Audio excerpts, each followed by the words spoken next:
Since you've done so much with guest speaking and public speaking, a couple things that I've really found interesting that you've covered, um, especially in this self improvement space, is you mentioned something about the three pillars: look good, feel good, do good things approach. hmm Could you break that down for me?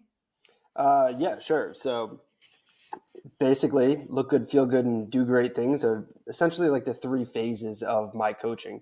And typically, people are going to be very, I guess not typically, but people when they come into my world, they have some issues of something they're trying to improve on. They're stuck or they're feeling stagnant for one reason or another. And the six principles, which are part of those three phases, those are usually the areas that we kind of dive into. But I try to separate them into tri phases so that it's a little bit easier to tackle. But if you were somebody who's just coming totally new with everything, you're like, hey, I'm totally jumping in. I love what you're talking about. I want to dive in with your coaching. We would start at phase one, which is that looking good. And it's really all about building confidence and physical, mental, emotional resilience. Really help you keep yourself level because in the entrepreneurial world, there's going to be a lot of ups and a lot of downs. And it's important to be level headed through both of those. So when you have a crazy, awesome week or an incredible month, you don't want to just be going out celebrating and partying. You want to be level headed and handle it with grace so that you can continue to have those great months. And the same thing on the other side of the coin, you got to be able to pick yourself back up when things aren't going the way you want to. So how do you do that? Really, I kind of dive in. And if you're looking specifically at the first one, look good, we're looking at resilience. So physical and mental. It's just like diamonds are created with immense amount of heat and pressure. We too can shine bright with a lot of pressure and a lot of heat, but it's got to be the appropriate amount. So this comes into challenging your comfort zone and taking on new challenges that push you in both the physical realm for those who aren't in the fitness realm, but they're still with their businesses. It typically forms in like starting a routine or doing some cold plunges or getting up earlier and stressing your system in certain ways so that you handle those long hours. And then the other side is also the mental. So taking on new challenges, learning new lessons or new habits, new skills, and just kind of building from there because that makes you both competent and confident that you're going to be able to be successful. And the second half of looking good is that energy. And this is really going back to the days of nutrition and making sure you're eating well. And it's all about that intentional consumption. So fueling your body for those great days and great opportunities you have, but also still leaving room for enjoying things and stuff that you like to do to keep you level. But in nutrition, we know it's not just about what you eat, though. I also look into your digital diet or like your content that you're consuming. So, what kind of books, what kind of Netflix shows are you watching? Are you listening to great podcasts like this one and mine and a bunch of other ones, or are you just jamming out, rocking all the time, and just kind of drowning out stuff when you get home? Or are you still motivating, inspiring yourself to get through? And that's really a lot I just threw out at you, but that was like just the first phase that we kind of get into. And I'll kind of run through the other ones real quickly for you. But in phase two, once you're looking good, you're feeling confident and you're energized. Feeling good is really all about aligning yourself. So gaining clarity on where you're going, where you're currently at, and how to get there. And then how to get there as efficiently as possible. Because when you're moving well, it feels good. And when you know where you're going, because if you're just moving well and you don't have any direction, you're just going to be spinning in circles. So it's really about that moving well and getting there. And the moving well part is about optimizing your rules and your routines. So really the habits, your schedule, getting those dialed in. And then once you know where you're going, your goals, your aspirations, and things like that, you can really dial in and niche down and figure out where you're at. And then there you go. You're feeling good. You've got your looking good. You're feeling good. And the final part of that is that doing great things. And in order to do something great, you got to get around great people. So in this principle, we kind of dive into your social support and your communication skills. What's your network look like? Who are your mentors? Who are your captains? And who's the crowd you're always hanging out with? And then how are your communication skills? Do we need to brush them up so that maybe we can prepare you to speak to one to many, as in like podcasts or on stage? Or do you need to work more on your one-on-one at networking events and sales calls? And once you kind of got that down, the final step is that creating your own luck, because opportunity is all around us. You just have to keep your eyes open to it. And once you have all five of the first principles down, you're prepared, you're ready to roll. You start detecting these chances and these opportunities, and you just learn to start capitalizing on them with a couple of different tips and tricks. And really from there, it's just how do we slow down? It's just keep scaling it up, kind of thing. That's a really interesting approach. I like the fact. So I'm not gonna lie to you. When I first read it, I was like, okay, so he's gonna start fitness background. Obviously, he's gonna start with working out, and you're gonna look good, and then you're gonna worry about like your thoughts. I like that that approach is almost counterintuitive to how almost everyone else does it. You literally reflect on yourself, make sure you're in a good spot, and then the second spot is then planning where you're going with this new like ignited energy, and then you figure out how to spread the message with everyone. That's a really cool approach that I've never like really thought about doing. I think I've always done it completely opposite of that. I'm gonna have to start like trying to implement more of that in my life. Do I got that right? Like, is that kind of Yeah. the gist of how it's broken down? Yeah, Okay, the most cool. part. Usually, fitness is one of the easiest ways to kind of introduce some sort of discomfort or like chosen discomfort into your life. Um, and then you just kind of snowball from there to finding different ways to kind of constantly push that comfort zone, because you're only going to find real true growth outside of your comfort zone. 100%. The I used to always tell everyone that fitness is like the gateway drug to Mm-hmm. success because being fit won't make you successful, but the skills of forcing yourself to get fit can. Mm-hmm. So I just think it's a really cool approach because I guess I didn't realize I like how in depth you go with the mental side of it all. Like it's very much like yes, we're going to go to the gym, we're going to push ourselves, but what we're really training is like the mind to be more endurant. Yeah. And that's a very like David Goggins mixed with like someone who's not yelling at you approach. Yeah. I Well, like that a lot. it's kind of like it's like so why so many people who win the lottery end up bankrupt and broke, because they don't have the skills to accumulate and to hold wealth. So when you're just given wealth, it's you blow it through and you kind of lose it. So if we take a step back and we start building the stages and getting that discomfort and going to the gym and using those things as a stepping stone, yeah, we will get in better shape and we'll start to have more energy and we'll be more confident. But it's those skills of grinding and building that grit that are going to carry over into entrepreneurship and what's going to eventually lead to your success.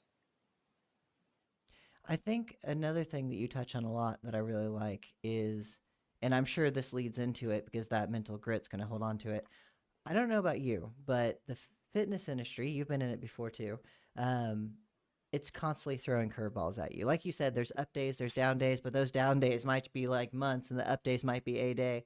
Something that I find very consistent is burnout. Now, fitness professionals typically got the push through the discomfort thing down, but so many of them reach that burnout stage, and it's like hitting a wall. And I know that you've touched on this quite a bit. What's some things that you have to combat burnout? Yeah, I think the underlying theme through all of my principles and my whole coaching program really is awareness and bringing attention to where you're currently at. And for me, when I was back in strength and conditioning world, like many other coaches, I'm sitting working 10 to 15-hour days. In private sector, it's easy to work 7 days a week nonstop.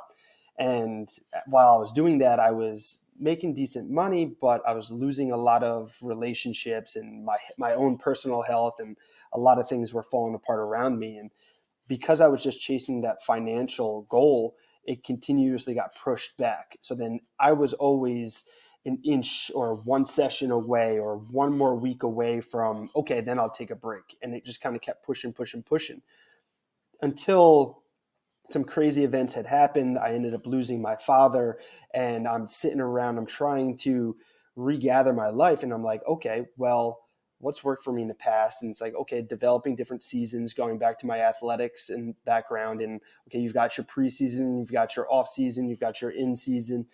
Maybe I should start to do some of this on my own. And without that awareness, I'm just constantly always in season, and I don't have any after season or postseason or preseason.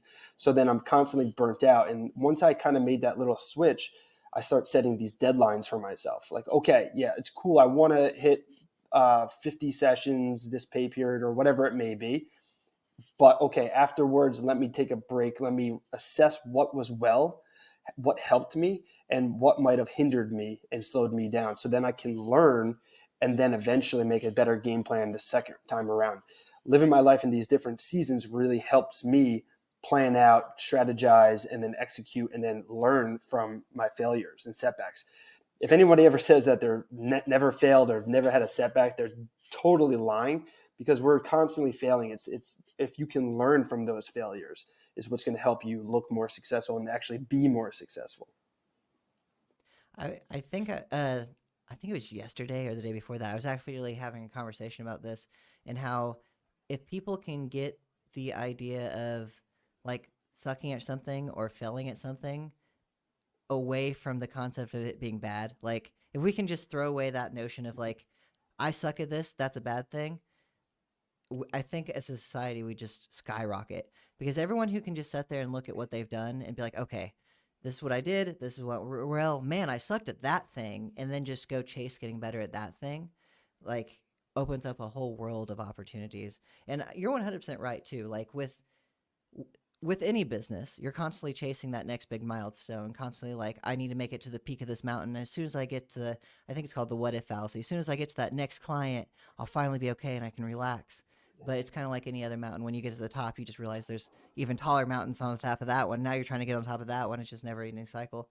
What's some tips you use to help like recognize okay, I've not stopped for a long time. I've just been going, going, going. It's time to like pull back and reflect on what I've done. And like instead of looking at the next peak, turning around and looking at the valley that I just went through and the beauty that I just seen. Like, what's some tips you have to help kind of change the brain? Because I don't know about you, but as a business owner, like my brain's constantly going, and even when I'm trying to step back, it doesn't want to. Mm-hmm. Yeah. Um, this might kind of sound like a cheesy or a cop out kind of answer, but like, to be honest, like journaling is huge for me. I journal, gratitude practice. I do a bunch of different things. And I'll tell you why I really like doing it, because whether I'm writing it out on pen and paper or I'm using my computer typing it out, just getting it out of my head and into some kind of words causes me to slow down my brain and actually allows me to process things a little bit more. And then once I've written everything out, if I reread it, that's even great, because now I can go through my own words and see like, okay, what was I actually feeling in that point, and how did this go? And a cheat code now is just throwing it into ChatGPT and asking that to analyze it for me and be like, hey, how did this past month of journal entries sound? And then be like, oh, dude, it sounds like you're pretty burnt out. And I'm like, all right, it's time for me to pump the brakes a little bit. That's a that's amazing. You're using literally an AI assistant and just be like, "Hey, can am I okay? Am Yeah, I good?" That's awesome. I've never thought of doing that before. I've tried journaling. I struggle with it personally, but um I know it's a great tool and I'm trying to get better at it. I might have to steal that idea of like putting in a chat PT and like having it give me a rundown. yeah. Um Well, I let me was ask you, why don't you like journaling so much? It's not that I don't like it. I definitely think it's a very valuable tool. My issue is quite frankly remembering well making time to do it. Like it's the one thing and I don't even know what it is, but it's the one thing that if I put it in my calendar, I just for some reason just glance over it and don't do it. Mm, I have zero idea why. I tried a different approach that seems to be working really well for me, and this is a it's it's kind of an okay, it's kind of a weird way of doing it. I actually started doing like a video, like I go on live on YouTube and I basically just talk about as what I would write in my journal. Basically, I just kind of document everything I'm doing, and I do it live. So one, I get to make some content out of it, and two, I can go back and watch those lives and kind of like take the key messages out of them, and that's worked really well for me so far. But I definitely need to get into journaling. And yeah. hey, you're kind of an expert on this. What would you say, like someone like me who knows the value of journaling but has trouble making it a thing? Do you have any recommendations for that?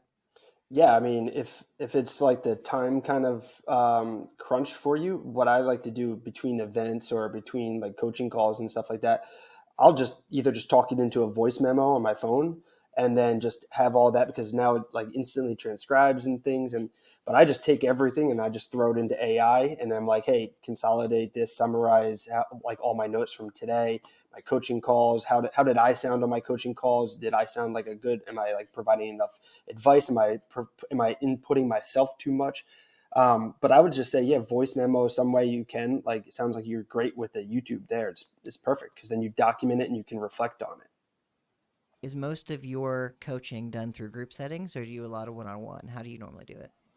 It's all one on one actually, and I just, except for just starting my group coaching back in November. So I kicked off the first cohort there. Just launched my second one last this week actually, and I really like the group coaching, because the events, as a coach myself, always being in front of a crowd, that's kind of like my wheelhouse.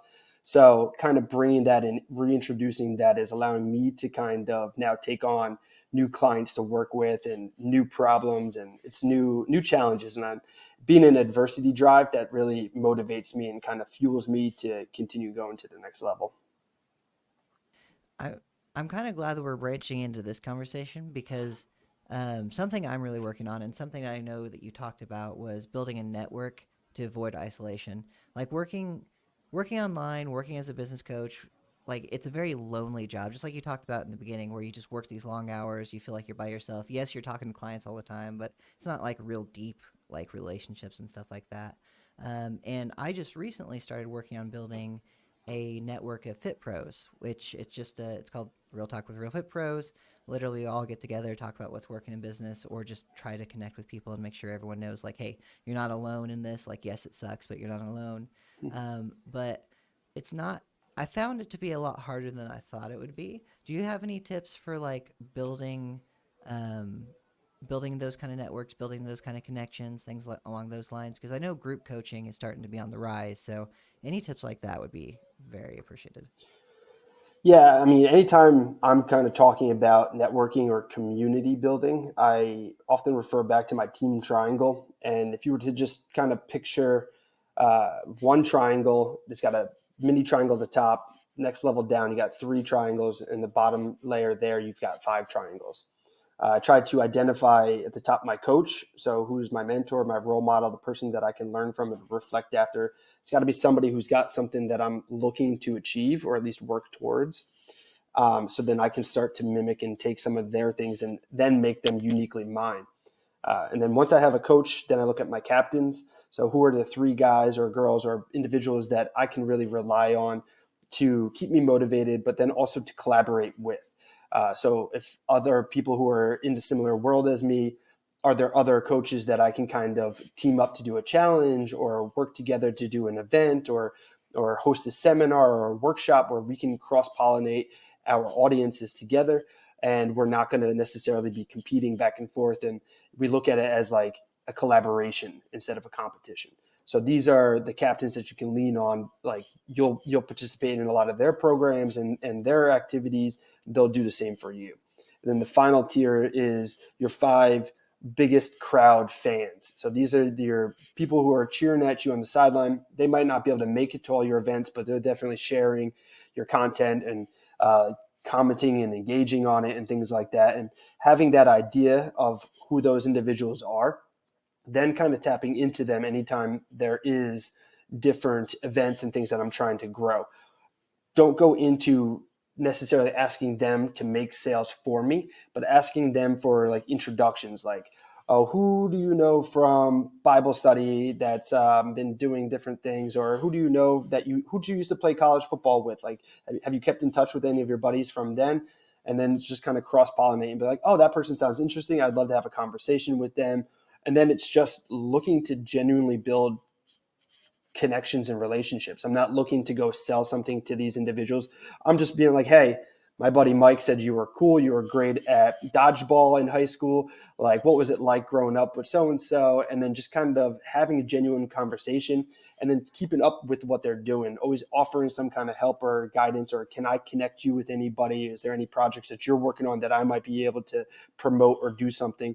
And then you just continue to develop those relationships, and eventually people tend to come back around and hanging out with you. You're growing with them, cross pollination happening. and then all of a sudden your ecosystem starts to develop a little bit more. That's a genius framework to kind of connect everything together. It's kind of like finding. I, I guess I've just gone in. I'm in school a lot right now. Do you know like SKOL school? Yeah, with Alex Hermosi. Yes, big Alex Hormozy fan. So like, I felt like he started promoting, and I was like, I gotta check this thing out. And I've been working on trying to get deeper into those communities.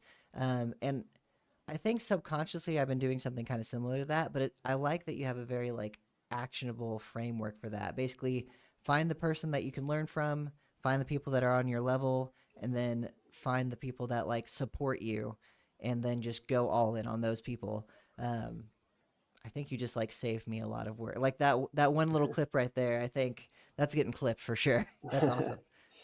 Yeah, at Um, the end of the day, though, it's still it requires work. So if you're trying to grow a community or you want to participate more in the community, it takes time and it takes effort. So like any kind of relationship, you can't just sit back and expect to reap all the benefits from it. You need to constantly show up and care and check in with different individuals, and it can be tough. And over the years, I've kind of created almost like a personal CRM where I just have a lot of friends and family and friends of friends that I've met at parties and holiday things and weddings and such like that. And I have their contact information, and I try to take notes every time we have a conversation or something so I can go back and update it. And then I can kind of go through that and be like, oh, I haven't talked to Mike Sweeney in like 6 months. Let me give him a call and see what's going on.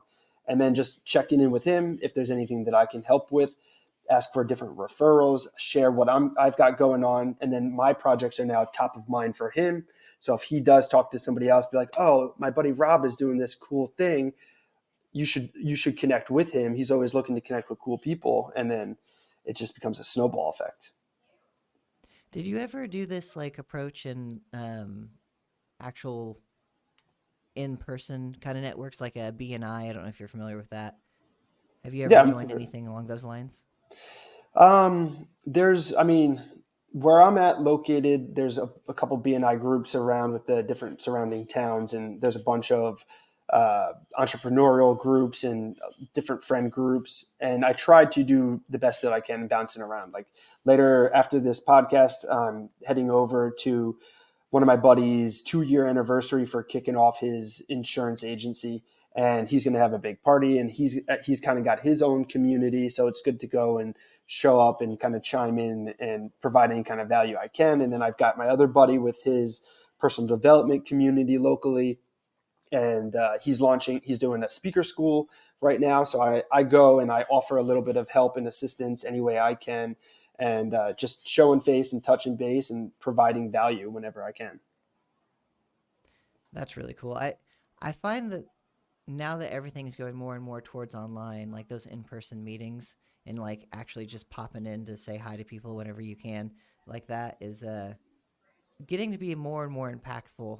Um, I just recently I was doing BNI very frequently. I'm just now started to get back into it again, and I feel like there's a completely different like feel to everything than there was even just last year, because more and more of community based things are getting online and getting more like commercialized and things along those lines. So I think, correct me if I'm wrong, that seems to be one of the best ROIs of your time is going in and seeing people face to face and like making those in person connections.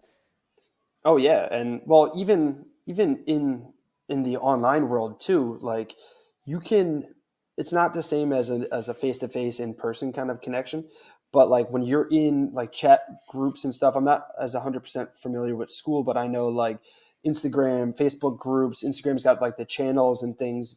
Like when you're in these different groups with other people, like you should reach out and be like, hey, I saw you in there, blah blah blah, let me hear about your business, would love to have a coffee or a virtual coffee, kind of catch up. You can still put that in person, face to face kind of effects through the internet too, and just like touching base with different members of your community, and doing like community or member spotlights and stuff, and really getting to know people a little bit more, because then that shows that you're still caring about them. And even if it's not your community, just providing value to other people's community members, those community people are going to appreciate you a lot more, and then those guests are going to be interested in what you're doing and what you've got going on. And it gives to give, I feel like. It. Have you ever read the what was it called? The Go Giver. Have you read the Go Giver before? I have not actually, but that sounds like a good book I'd be interested in. It very much aligns with everything that you've talked about. The entire premise of the book is it's a story of someone who's essentially all about the money, doing all the things that like a typical entrepreneur is just chasing the dollar would do, and he meets someone who truly is just out there to give and educate and like help, and it completely changes his world. It's an amazing read. I definitely recommend it, and it aligns perfectly with what you're saying. Basically, going out there and like giving and giving and giving and eventually achieving success just because you've given so much. You did mention in your bio something. I seen a list of like different kind of speaking topics you do, and one of them caught my eye. The name of it was "True Success versus Shadow of Success." Could you like let me know what that means? I'm very interested to know like what is shadow of success. Yeah, this kind of goes back to those days when I was super burnt out, and I just kept chasing the extra session, the one more client. And while I was doing that, I was a lot of my friends stopped calling me to hang out. Relationship with the girl I was dating fell apart. Family, I wasn't seeing them during the holidays and such. And as I said earlier, my dad got really sick. He had diagnosed stage 4 pancreatic cancer, and from the day that found out that he was sick to the day he had passed away was only about 6 or 8 weeks. And in that time frame, I should have really been spending time with him, but I chose to keep working, and then I would drive 3 hours every night to be by his side, and then drive 3 hours in the morning, work all day, and just rinse and repeat for like almost 2 weeks. And it wasn't until a year later, after he had passed, that I had reflected and had that time, because I had then switched my attention, my focus of making money, to keeping my full schedule, to keep that attention off of me. And when I was failed to have that, that's when I had that reflection to kind of look in. And I realized that the whole reason I had been so gung ho on making money, and I was so proud to tell people like, oh, I can't come to this event because I'm busy working. And I was doing all this because I was really seeking the attention. I wanted more approval and attention from my family and my friends. I wanted people to like me, and I wanted people to be proud of me for working so hard. And I got caught up chasing the wrong success, which was just the money, just the hours. And in doing so, I failed to ever achieve that true success of the attention from my father and my friends and family, because of this one over here. And it looks really attractive with the shadow success, but just like your shadow, you can never truly catch it. No matter how many times you lunge at it, no matter how many hours you work at it, you're never really going to feel fulfilled. And then when you're looking at true success, what you're actually chasing after, you can't get them unless they're really aligned. So then from there, I needed to take a step back and really dive into myself and figure out, what are my values? What are my traits? What am I looking to do? What am I actually looking to do in life? Because just chasing money to chase money, there's no point, because you can't even use it or spend it if you're busy working for it the entire time. So that's where true success came in, fighting against shadow success. And once I had that, it really flipped the switch with my coaching program. So basically, going after what really matters versus going after what everyone thinks matters. I like that a lot. Shadow of Success, I think, is like the coolest term ever. That almost sounds like some kind of video game title, though. So that is really, really cool. I'm sorry that you had to go through so much to like find the difference, though. I feel like the only time we really comprehend like what we're chasing is through probably one of the darkest like chapters. At least it was for me. Like I had that same realization not too long ago where like I was putting in the hours, I was working 5 a.m. to whenever I would just pass out to try to achieve something. And the odd thing too about it is no matter even putting in those hours, the money never really seemed to change much. It's like as soon as you put your focus on the money, you stop making money. But as soon as you put the focus on whatever it is you truly want, like happiness or like helping people, money just kind of appears. Yeah. I don't know if you've seen something similar to that, but that's been my takeaway with it. Yeah. And that's why I'm such a huge fan of gratitude and mindset practices and things like that, because when I meditate consistently and I'm always showing up for my gratitude practices, it's like a cheat code because it changes my mind off of, okay, I need to make an extra $150, or I need to make another $5,000. And then it shifts it over to like, wow, I have all these great things, this is awesome. And then it seems like new people pop into my life that are just like, hey, take my money. And I'm like, well, what are we doing here, what are we working on? And it's just crazy because, like you said, it as soon as that focus shifts, these other things pop up all around me, and it's like, wow, it's amazing. It really is. It's to go back to your whole methodology. It's all about the mindset and building the endurance. That's awesome. The other thing is that you talk about quite a bit is a lot of self-reflection. And your is one of the talking points was optimizing performance through self-reflection. Do you have a process that you send people through that you, for example, if I came to you and I'm like, hey, I want to get better, what would be your self-reflection steps or methodology to do that? Yeah.